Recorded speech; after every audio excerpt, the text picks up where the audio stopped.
മണത്തണ ഓടന്തോട് റോഡിലൂടെയുള്ള യാത്ര ദുഷ്കരം. റോഡ് തകർന്നതോടെയാണ് ഗതാഗതം ദുഷ്കരമായിരിക്കുന്നത്.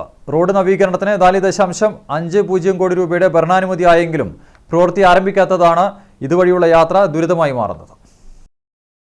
കണിച്ചാർ പഞ്ചായത്തിലെ മണത്തണ ഓടന്തോട് റോഡാണ് തകർന്ന് ഗതാഗതയോഗ്യമല്ലാതായി തീർന്നിരിക്കുന്നത്. BMBC നിലവാരത്തിൽ മെക്കാഡം ടാറിംഗ് ചെയ്ത് നവീകരിക്കുന്നതിനായി 4.50 കോടി രൂപയുടെ ഭരണാനുമതി ആയെങ്കിലും പ്രവൃത്തി ആരംഭിക്കാത്തതാണ് ഇതുവഴിയുള്ള യാത്ര ദുരിതമായി മാറുന്നത്.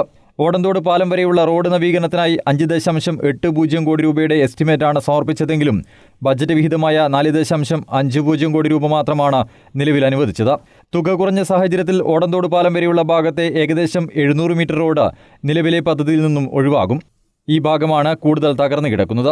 എത്രയും വേഗം റോഡ് നിർമ്മാണ പ്രവൃത്തി ആരംഭിക്കണമെന്നാണ് നാട്ടുകാർ ആവശ്യപ്പെടുന്നത്. 650 മീറ്ററാണുള്ളത്. അതിൽ 500 മീറ്ററും പോയി കിടക്കാണ്, റോഡില്ല. കല്ലുകളെല്ലാം ഇളകി കിടക്കുന്നു. വാഹനങ്ങൾ വരുമ്പോൾ ഓട്ടോറിക്ഷകൾ വരാൻ മടിക്കുന്നു. അതുപോലെ സ്കൂട്ടി, ബൈക്ക് വാഹനങ്ങൾ പല അപകടങ്ങൾ ഉണ്ടാക്കുന്നു. ഇളകി കിടക്കുന്ന കല്ലിൽ വാഹനം കയറിയിട്ട് മറിഞ്ഞു വീഴുകയാണ്. പലർക്കും ഇവിടെ അപകടം പറ്റിയിപ്പോൾ. കഴിഞ്ഞ സർക്കാരിൻ്റെ കാലത്ത് ഇതിന് പൈസ പാസ്സാക്കിയതാണ്.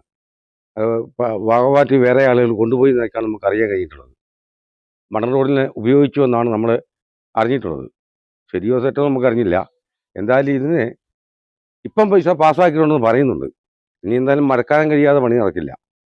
നിലവിൽ ഒരുപാട് വാഹനങ്ങൾ ആശ്രയിക്കുന്ന ഒരു റോഡാണിത്. മഴ കനത്താൽ റോഡ് കൂടുതൽ ശോചനീയാവസ്ഥയിൽ ആകുമെന്നാണ് നാട്ടുകാർ പറയുന്നത്. News bureau, Peravoor.